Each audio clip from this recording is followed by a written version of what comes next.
All right, good morning, everyone. And thank you for being here.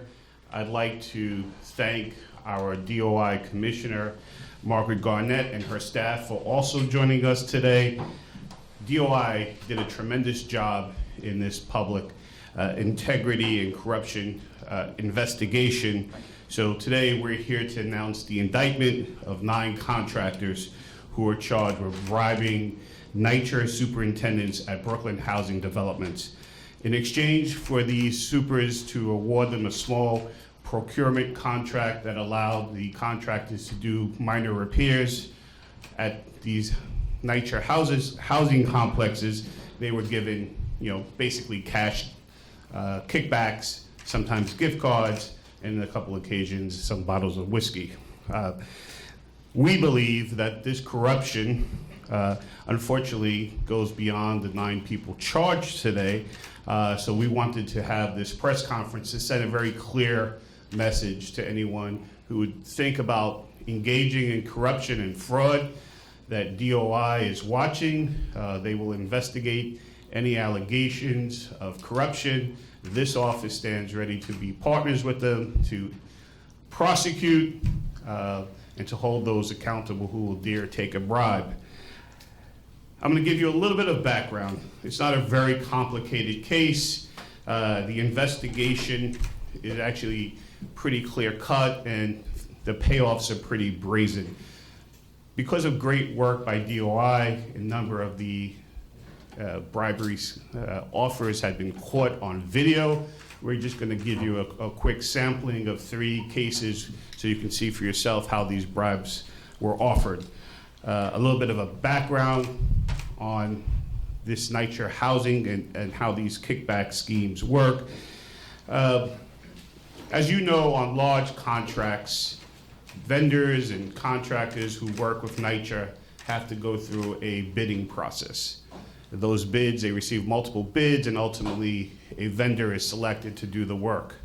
On these smaller procurement contracts, it's actually the superintendent who, as long as the cost of the repairs are $10,000 or less, can award the contract. They receive an estimate, they approve the estimate for the repairs, and ultimately they sign off on the payment to the contractor as long as the work is completed to satisfaction.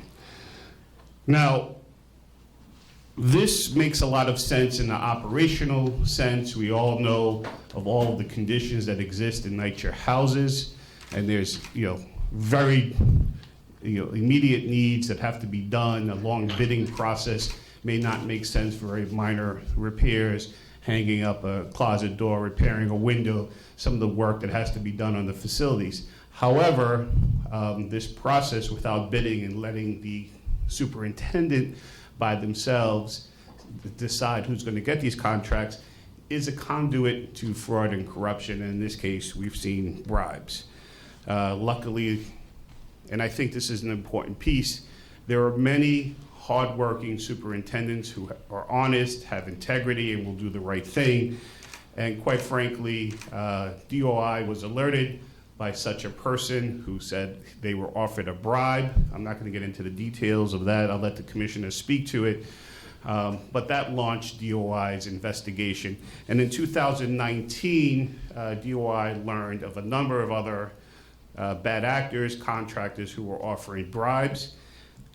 Undercover investigators were sent into 2 Brooklyn housing developments, Red Hook Houses West and the Lafayette Gardens in Clinton Hill in Brooklyn. And during a period of months, we saw that these investigators posing as superintendents received many offers of bribes to award these small contracts to repair tenants' apartments, to do some work around the complexes. In all, there were over 35 bribes that were recorded during this period of time. There were about $20,000 in cash. There were some gift cards, and like I said, some other offers of miscellaneous items. This is significant corruption because honest contractors stand no chance of doing the work if you have to corrupt the process in order to be awarded the contract. The residents of NYCHA often live in conditions that are deplorable, and we definitely need a system that works to their advantage to get things done quickly. But they deserve to have the best contractors working to fix items inside NYCHA without this corrupt process. Obviously, this graft has led to inflation of prices, cheating taxpayers of money, because on average, these kickbacks, $500 to $600 to a super, maybe $1,000 to a super, are really inflated as they get money in the envelope. What I want you to see is, quite frankly, the gall by which some of these contractors operated. They knew what they were doing was wrong. There's no question that they thought they were just being nice and providing a gift. They understood that what was happening was inappropriate. So let's see the Facebook. You can see here that the 9 defendants indicted in this investigation. You'll see their names. A number of them are, last name is Singh, although only a few of them are actually related. To your left hand, bottom left hand, there's a father-son operation. There's 3 corporate names that they use, and on the also on the top, there's a partnership as well. But most of these things are unrelated, as things turn out to be. Okay, so the first video that we're going to see, and I think this is just an example that they knew what was happening was illegal. It's a straightforward kickback scheme. If you give me the opportunity to get the job, I will give you a bribe. So we all see a contractor, Kirkbal Singh. He's in an elevator, and before the video plays, what you're going to see is he's going to, we allege, give money, approximately $600 to the alleged super in that case, who was actually a DOI investigator. You're going to see that he's looking around the elevator. He notices the surveillance cameras. He's concerned about whether or not those cameras are working. And you can hear. I'm sorry, can those partitions come down? I can't. The ones on the desk over here, on the table. Yeah. One behind it, please, sir. Thank you. And the one behind it, please. Thank you, sir. Go. Sorry. No, absolutely. So you're going to see this. We're going to play the video now. You're going to see him become really nervous upon realizing it's actually a video camera in the elevator. Everything needs to be a permission, everything needs to be this, if there's no permission needed, everything will straighten out. Yeah. Then I'll probably run much faster. Thanks, man. Appreciate it. As long as the camera's here, right? Nah. I was like, I don't know what to do, I forgot. There is one, but it's not working. Don't worry about it. You sure? Yeah, I'm positive. Trust me, I wouldn't Yeah. have touched it if it was. Yeah. No, these cameras aren't working. That's another one that's on our list. This stuff. Camera? Yeah. Well, as all of you could now see, the camera, in fact, was operational, was working, and Mr. Singh was caught red-handed handing off a cash bribe. The next video is an example of how a contractor would sort of test the waters with a superintendent to see whether or not they were susceptible to receiving bribes, whether or not they were willing to play. So you're going to see, in this case, defendant Davinder Singh asking a super, who's actually a DOI investigator, a number of questions to see whether or not he'd be willing to play along. Let's watch the video. I got a couple of guys, you know, they gave me a name, they said you were good people. So I'm trying to, you know, they got me here because they got so much work and so much stuff. So I'm trying to bring in good people, you know. I would think if you don't mind. Thank you. Thank you. Thank you, absolutely. Appreciate that. I'm gonna do it today. If Okay, you don't mind, yeah, right? sure. You don't mind, right? No, I don't Yeah, mind. thank you. Listen, you don't gotta eat. Yeah, thank you. Thank you. you.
This one's not opening up, so I'm gonna make the list and I'll email it to you. Okay. I'll send it to you.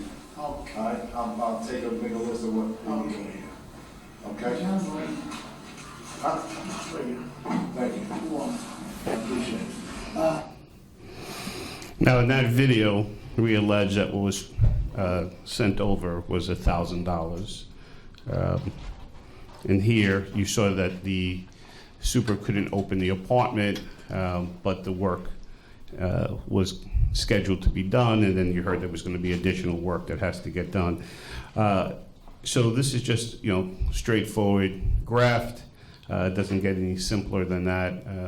They are paying approximately 10% of what the job is billed at as a kickback to the super for awarding that contract.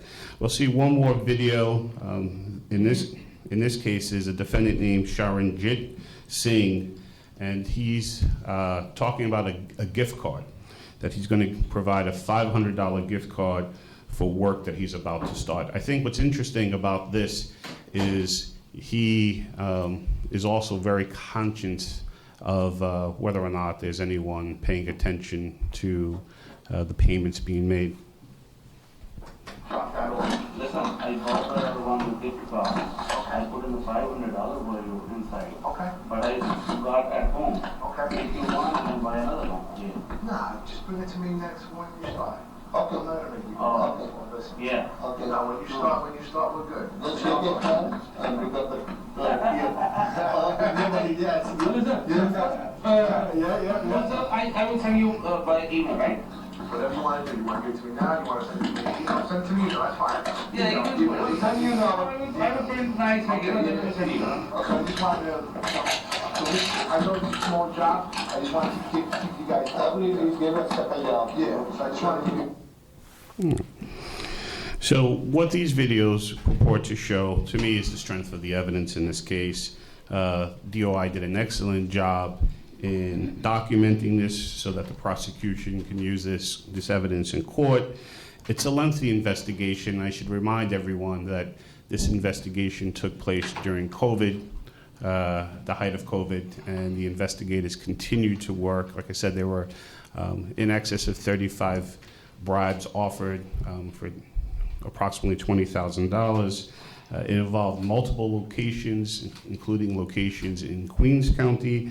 There were numerous defendants and many financial transactions. So let me congratulate DOI for a job well done in protecting the public interest and making sure that these types of public corruption schemes are rooted out, that they're not accepted, that this doesn't become the norm of how legitimate business has to get done in the city, and that this takedown today will serve as an example to those who are trying to graft their way into getting work, that there will be consequences for what they've done. The defendants are charged with a D felony, bribery in the 3rd degree. It faces up to 7 years in jail. I expect additional charges to come on additional persons. So stay tuned, and I want to thank the DOI investigators and of course the people from my own office, the prosecutors and our Public Integrity Bureau, especially Deputy Bureau Chief Adam LeBeouf and Senior Attorney Sarah Walsh. who did a tremendous job on this. We have every reason to believe that there are other superintendents who are being offered bribes. I ask that they do the right thing and come forward and report these bribes as the law requires them to do so. And I want to make it clear to anyone who's thinking about engaging in this conduct that we're watching, that you will be held accountable, you'll be arrested, and you will possibly be sent to jail. So please, if you are aware of any of these schemes, let us know. Please report it to DOI, because this kind of brazen bribery that was just shown to you cannot be accepted. It cannot be the way that business is done. And the residents of NYCHA deserve so much better than this. So we'll hear from our commissioner now, and then we'll take a few on-topic questions. Thank you.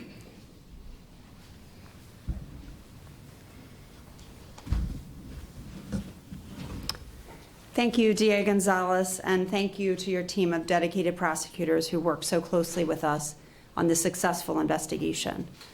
Throughout my law enforcement career, first as a prosecutor and now as DOI commissioner, among the investigations that stand out for me are the ones that reflect the power of one person doing the right thing.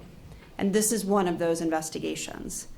The city employees who chose to call DOI when they saw a wrongdoing helped to kick off a broad look at the integrity of micro contracting at NYCHA housing developments in Brooklyn and around the city, and spurred DOI's undercover operations that the DA's described for you, where investigators posed as NYCHA managers and were offered cash, liquor, gift cards, and other gifts to provide the defendant vendors with unfettered access to small contracts at NYCHA. Particularly in public corruption investigations, which can be very hard to investigate, there's just no substitute for people standing up for what is right and reporting wrongdoing when they see it. I want to commend the NYCHA employees who rejected attempts to bribe them and promptly reported that conduct to DOI. New York City law requires every city employee to report corruption, fraud, and wrongdoing to DOI.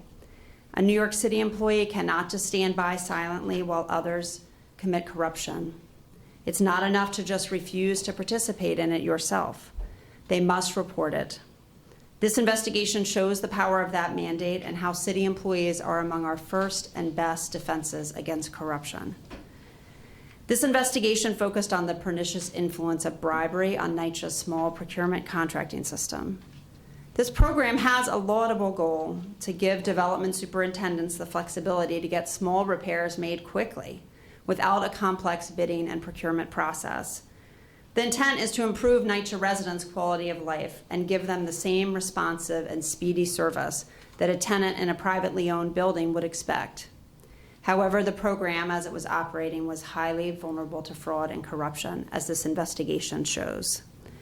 In addition to our criminal investigation, we've worked with NYCHA to reform the small procurement contracting process, and that's been a long-term priority for DOI. In conjunction with this specific investigation, we've issued several policy and procedure recommendations to NYCHA, which we expect NYCHA will move promptly to implement, to address some of the vulnerabilities we found in this investigation, including removing NYCHA superintendents and property managers as the personal point of contact for small procurement contracts, and moving that function to NYCHA's central development staff and procurement department, where these micro purchases can be awarded fairly and honestly on a rotating basis to qualified contractors. Strengthening the pre-checks of potential vendors for these kinds of contracts, and adopting a fixed price list for the most common micro purchase jobs to prevent vendors from, as we saw in this investigation, charging at or close to the micro purchasing limit of $10,000 for a range of jobs, regardless of the true cost or value of the work. DOI has also taken other steps to protect the taxpayers' money and the city's contracting process by making all city agencies aware of the charge conduct by these vendors, by posting cautions in the city's passport procurement contracting database, which every city agency's procurement officers have access to. We know these cautions are already having an impact because our Office of Inspector General for NYCHA has begun fielding questions from contracting officers around the city. Combating corruption in New York City requires a comprehensive approach that encourages honest employees to report misconduct and then combines outstanding investigations with systemic reforms. And this case is a great example of that process working. I want to thank the DA and his hardworking team, especially Deputy Chief of the Public Integrity Bureau, Adam Labov, and Senior ADA Sarah Walsh of the Public Integrity Bureau. I'd also like to thank the leadership of NYCHA for their assistance, particularly Chairman Greg Russ and General Manager Vito Mastachulo, who have both been tireless supporters of DOI's anti-corruption efforts at NYCHA. Of course, I can't close without thanking my own investigative team at DOI, who relentlessly worked every angle of this investigation despite the many challenges presented by the COVID-19 pandemic, especially confidential investigator Delcine Dosher, Chief Investigators Ennio Bencosme and Louis Vega, Assistant Inspector General Robin Jacknow, Deputy Inspector General Greg DeBoer, and Inspector General Ralph Iannuzzi. Thank you all for coming today. We're happy to take your questions. Yes, sir. You say you believe there are more than 9, so why do you believe there are more than 9? And second question, what impact does this have on residents in NYCHA? Well, I'll answer it in reverse order. I mean, the residents deserve, as the commissioner said, to have their concerns addressed immediately by superintendents. And superintendents often have to hire outside help in order to get these things done, to get an apartment ready for a new tenant to move in, to get something fixed on the grounds. But it's disturbing with the deficits and the lack of care that many of the NYCHA houses have to understand that some of this money is being overcharged. We want to make sure that the best contractors are getting the job because they're best qualified to do this at the best price. And not having this kickback. During the course of the investigation, this became very commonplace. We saw that with 35 approximately transactions in this case. We believe that there are other locations. We know that there's going to be some additional charging done on this case. So that's how I make the statement that I think it's unfortunately not just these 9 people and these 9 corporate entities that were also indicted. But I think what's really important to understand is that DOI not only did the investigation, but is working towards making sure that this can't be repeated by the common sense reforms that they've added to this investigation. Yeah, I mean, I think the only thing I would add to that is that, you know, in this case, in all but one of the bribes paid, the work was actually done by the contractors, but part of the really undermining effect of this conduct is that the normal incentives to do a good job on the part of contractors is that you do good work and you'll be asked back. And when it becomes commonplace for bribes to be paid, that really removes any incentive to do good work and be responsive and provide value for the taxpayer's dollar. So, you know, in all but one case of the bribes we specifically accepted here, the work was done, but it's really the undermining of getting value for the taxpayer's money and responsiveness for NYCHA employees that is the issue. So you say there are other examples. Is there evidence or a sense that this is a systemic problem across housing authority developments? And is there any evidence that employees are in on these alleged schemes? Do you want me to take that? Sure. Yeah, I would Ma'am, say. Can you just stand up to the mic? Sure, Thank you. sure, yeah. You know, from DOI's perspective, both in our work with the Brooklyn DA's office and other prosecutors, we think that conduct is widespread around the city. It's certainly not limited to these 2 developments, and we are continuing to investigate. So I expect, as the DA said, we'll have more to say in the weeks and months to come on this topic. Yeah, it takes 2 to tango when it comes to bribery. So there's contractors paying bribes, and in order for them to be successful, NYCHA employees accepting them. So as I said, we're continuing to investigate with our partners here, and we hope to have more to say in the coming weeks and months.